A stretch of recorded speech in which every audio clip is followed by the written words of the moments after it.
Tiny House Prepper.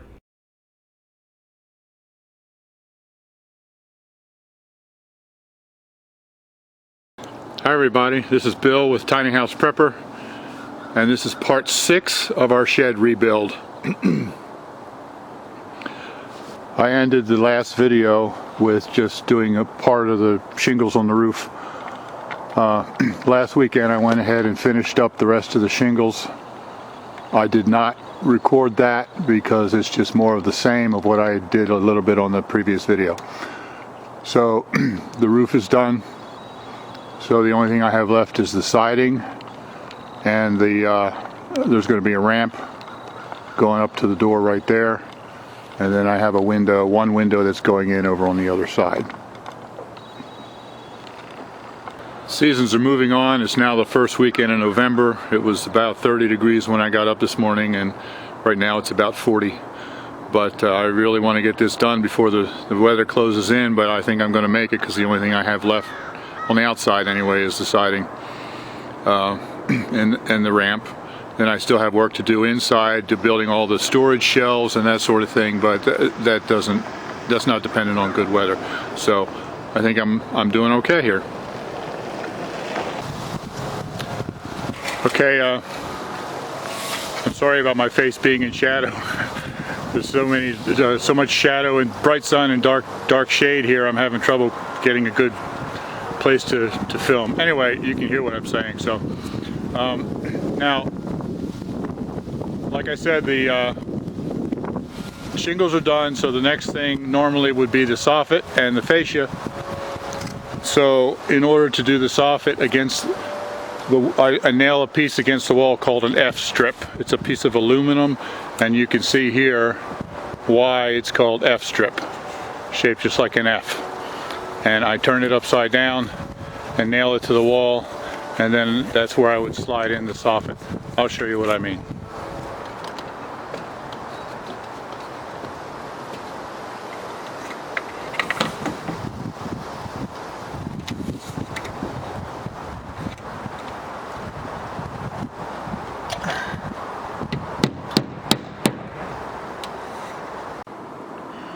So here we have the S-strip nailed to the wall. I put this little wooden return on the end, made it all level, and then I used a level from the end of the fascia here over to the wall to make sure this is level, and then I did a chalk line all the way down, and then I just nailed this here. Now when I do the pieces of soffit, it actually gets nailed onto the bottom of the fascia over here, and on this side it just slides right into there. No nails required. That'll hold it in place. It's pretty easy once you have it all set up. Now the normal thing would be to finish the fascia and the soffit before I do the siding. But now that I have this in place, the siding can butt up against that. I'm going to do the siding first. I don't think I can get all of the fascia and soffit done all the way around and get all of the siding done in one day today. And I'm starting to get, not serious, but just a little bit of water damage down here at the bottom. From the rain bouncing up, you can see, I don't know if you can see it on the video, but the bottom foot of the OSB is showing where mud's splashing up. So I want to get the siding done first to try to protect the wood. And then once the siding's done, then I can go ahead and finish the fascia. So for the for the siding, the next thing I need to do is put in the vinyl corner posts and then the starter strip across the bottom. So now you can see here's the wooden return that I put in on the end, and then right here is the F strip, and then the vinyl corner post just butts right up against that, and then the soffit will slide in there, and then this will all be covered with aluminum fascia.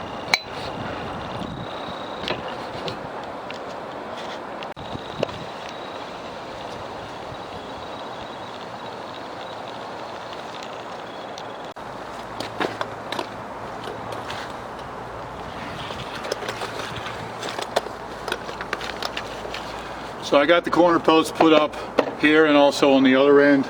I need to put the starter strip down here now at the bottom. That's what supports the first row of siding. The starter strip is like this. It's just a piece of vinyl. It's got a little bend back here, and the siding just hooks onto it right there as you pull it up. I measured up and put a chalk line all the way across so I can keep it straight. I'm almost out of chalk. It's a pretty light line. You probably can't see it, but I barely can.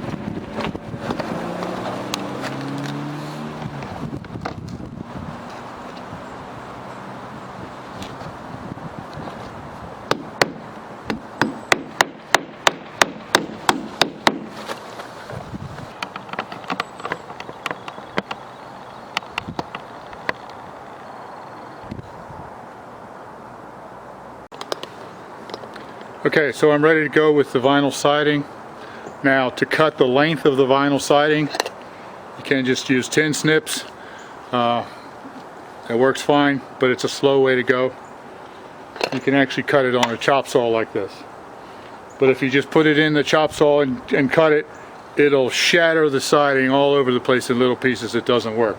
So what you have to do, and this is amazing to me, but it works really well, you have to actually turn the blade around backwards. And if you do that, then you can put the siding in there and chop right through it. It cuts nice and smooth.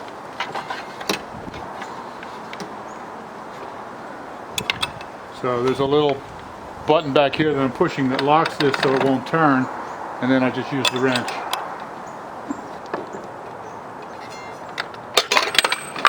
So now I just turn the blade around.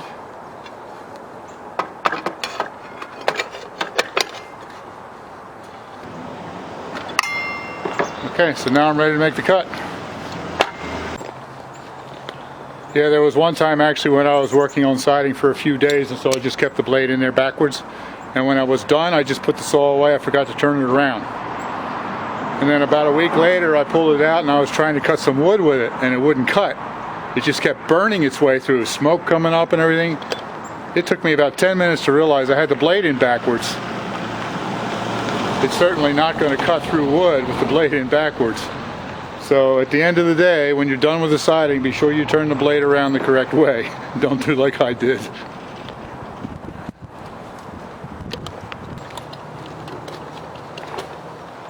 Now I'm ready to put the first piece of siding on.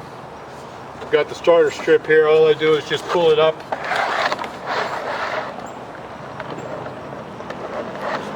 And it locks right into the starter strip.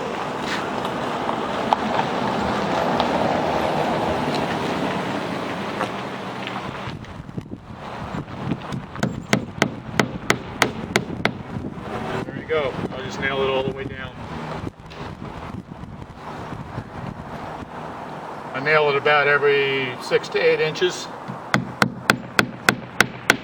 That's 6 to 8 inches. So I got one here, got one there. It's about 8 inches apart. Now when you nail this, you don't want to nail it tight. See how there's some play there? I can put my finger in there. A little bit of play in there. You don't want to nail it tight because you get a lot of expansion and contraction based on the heat. In the summer, the sun hits this and it'll stretch, and in the winter it'll contract. And if you have that nailed tight, you'll get buckling. So you leave it. That's why they have these slots here for the nails instead of just holes. And you leave it out a little bit. That way it gives it lots of play where it can move back and forth depending on the weather. See, I can just take the whole thing and slide it back and forth. It's designed to be that way. And in fact, sometimes when there's a real heavy wind, you can hear it kind of rattling against the siding or against the wood a little bit as it goes like that from the wind. But that's the way it's designed to be. Do not nail this tight. So now I have the first piece in, and I got to measure for this little piece right here.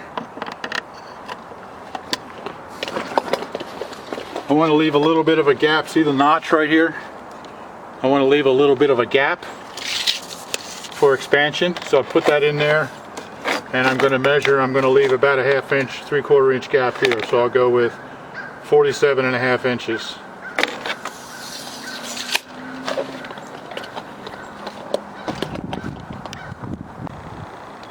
Now when I start to measure, I don't measure from the end like that. I measure from there. That leaves that gap right here for expansion. So I just go there and I measure out 47.5 inches right there.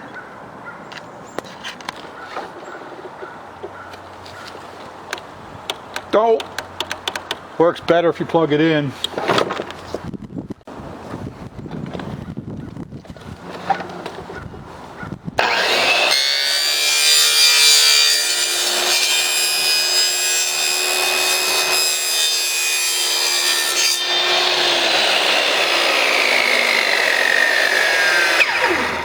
Nice and smooth and clean. I only have a 10-inch saw here, so I have to turn it around to get the rest. If I had a 12-inch saw, it would cut all the way through.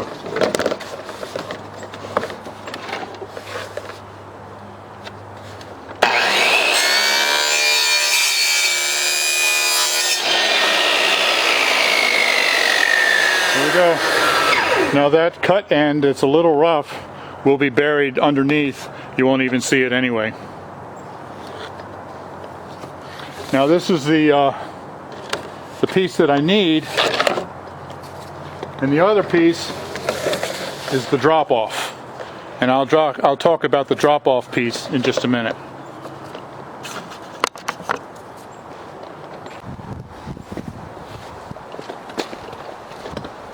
So here's a piece that I just cut. This is the cut end, and that goes inside of there and it'll disappear, you won't see it. The factory end is over here, and that's the part you see.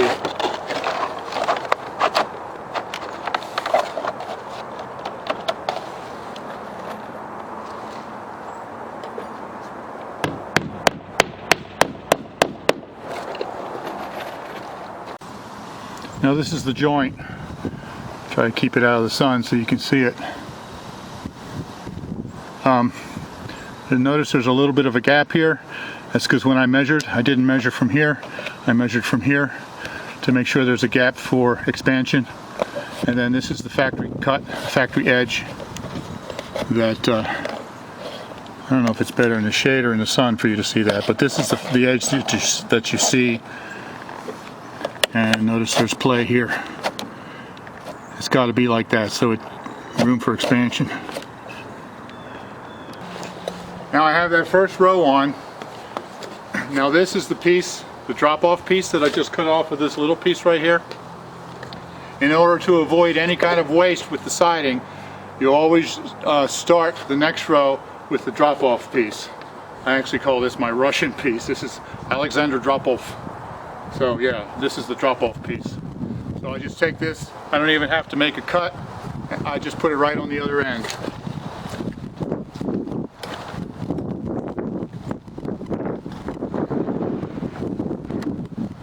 Pull it up, it locks right into place.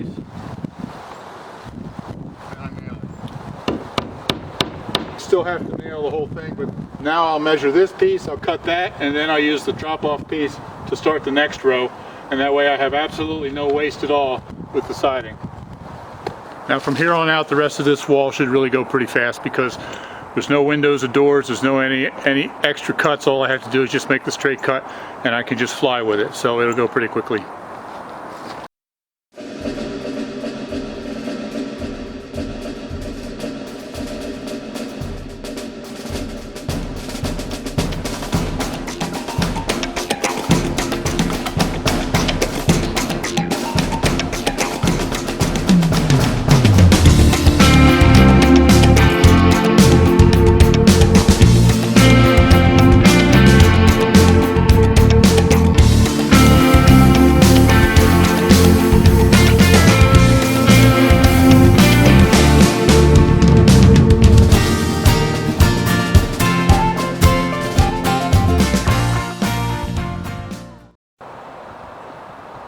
So now I've finished the siding on this side, except for the last little strip right up there, which I will do when I do the soffit, because that's tedious, so I'll just do all that at the same time.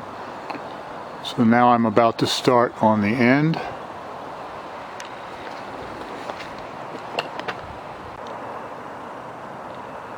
So I got this corner post in here, And I put the trim around the door. Around the door I use J-strip right here. Looks like this. J-strip. And this is the one that goes on the top, and I bent that little tab down because it goes up here. This is what keeps the water, runs the water away from the door. Fits right in there like that.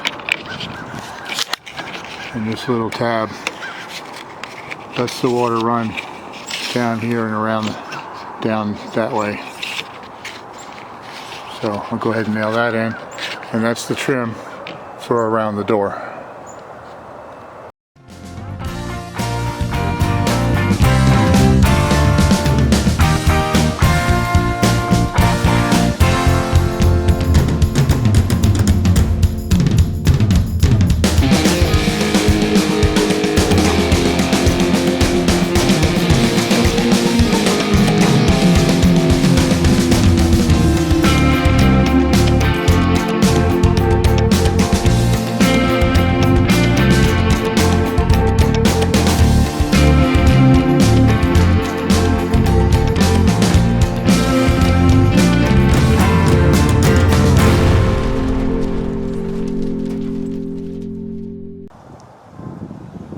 Okay, so now I'm going to start on the soffit, the vented soffit here. Now the soffit comes in one great big long piece, but you don't run it this way, you actually run it this way. And it fits into this little F strip here on the back side. So I have to measure this to see how long I need to cut the pieces. Looks like it's going to be 11 inches. So here's the soffit. It comes in one big 12-foot long piece. This is aluminum, it's vented. I actually prefer to use vinyl, but for some reason they don't make vinyl in the dark brown. In order to use the dark brown I had to have aluminum, so that's why I'm using this. So will that need to be painted again? Ever? No. Oh, it's permanent. Okay. No, it's permanent. Cool.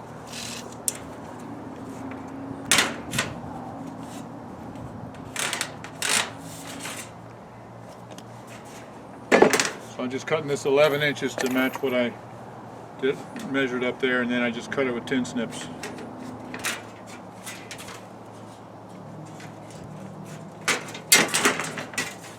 And I just cut them all, a whole bunch of them like that.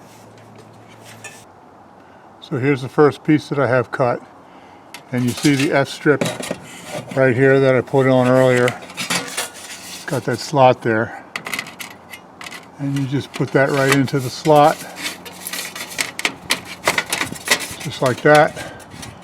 And then you put one nail right here, which I can't do right now because I'm holding the camera. But you just nail it on the outside, and then you don't have to nail it on the inside against the wall because that F strip holds it in place.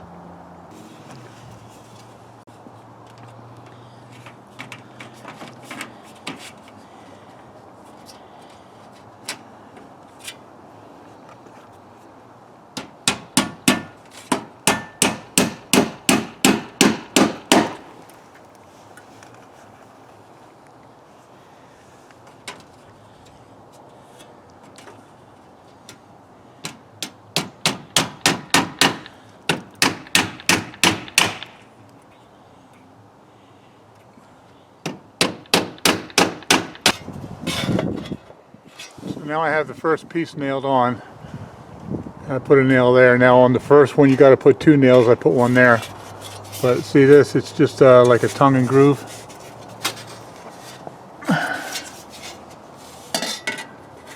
It just fits right into that slot. And then slides right into the F strip. Hard to do with only one hand because I'm holding the camera with the other hand. There we go.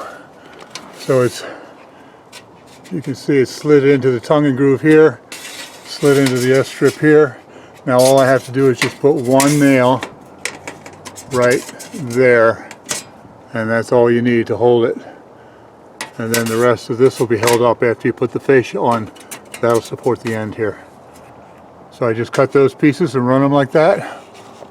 all the way down.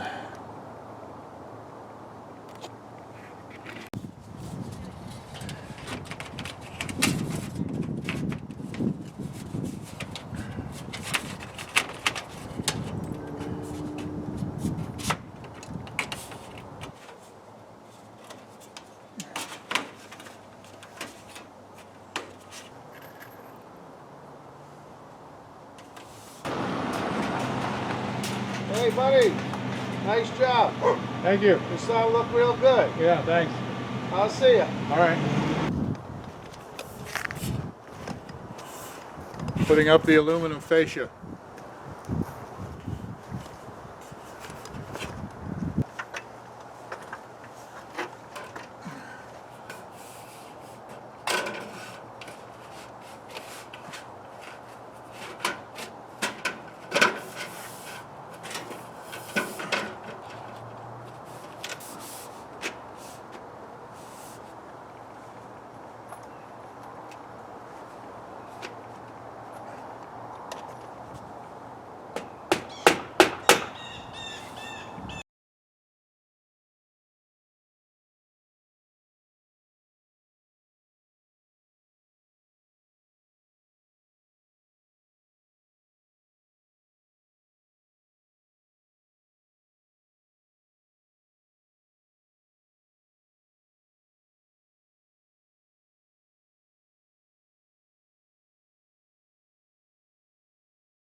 Well, okay. We just got a new camera here. I'm filming with our new camera. Our old one was about 10 years old. It wasn't even HD, and it was just the little plug broke and I couldn't charge it anymore. So I got this new camera and I'm excited about that. But I'm still learning how to use it.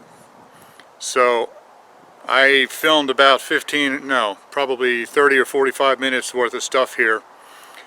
And I was talking to you, explaining everything I was doing, and then I discovered that it was on time exposure the whole time and I didn't know it. I'm so disgusted.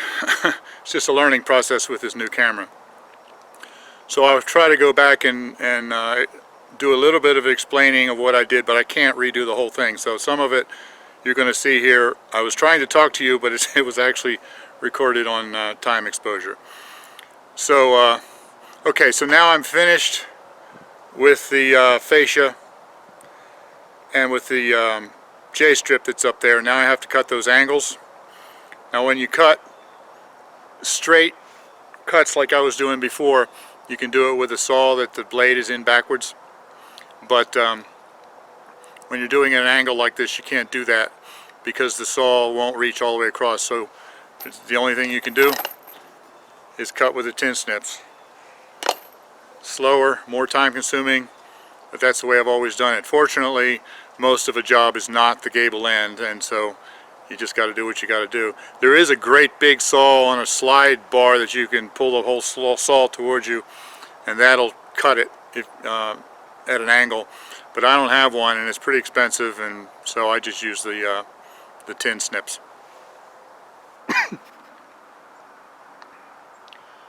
So now I have the fascia and the J-strip finished. You see the J-strip, that's where the siding slides up underneath of there.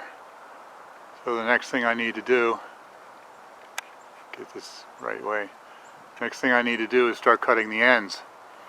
Now this side over here I know is 5/12 pitch, and this side over here is about 3.5 12 pitch, but all I can do is just trial and error until I get it right. I cut an angle what I think it's going to be, and then I have to go up and fit it and adjust it, and just keep doing that until I get the angle right. Once I get that done, then I can fly with finishing the rest of this.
finished the siding yesterday. It was a beautiful day yesterday. It was about 60 degrees, not a cloud in the sky, bright sunshine. It was a really beautiful day. The weather report last night said that it would be a 40% chance of snow showers. And this is what we woke up to this morning. There's about 6 inches of snow on the ground here. I've got just a little bit more to do here. I still got to do the ramp. I still got to do the soffit up underneath of there. And then there's a window that goes in right there. Now I've had a number of people ask me why I put a big 3-foot overhang on this side and not on the other side and not over the front door. Well, this is going to be my firewood storage. I'm going to put pressure treated wood down across the bottom to keep it up off the ground, and then I'll stack the firewood up against that wall. And there's the 3-foot overhang up there, and it's on the lee side of the building, so that should keep it out of the weather. And that's why I used plywood on this wall instead of siding, because siding wouldn't hold up to firewood being put up against the wall. So that was the purpose there. That's my firewood storage shed. I've also had a number of people ask me about the cost of this, building this. Because I did all the work myself, I ended up spending I haven't added it up exactly, but it was about $2,500 worth of lumber. That's just for the frame. I haven't done anything on the inside. It's just bare studs on the inside. I still got to build shelves and stuff in there, but $2,500. If I was going to do this as a project for somebody else, I would have probably charged them $5,000 or maybe $6,000. Is usually the cost of a construction project is about half materials and half labor.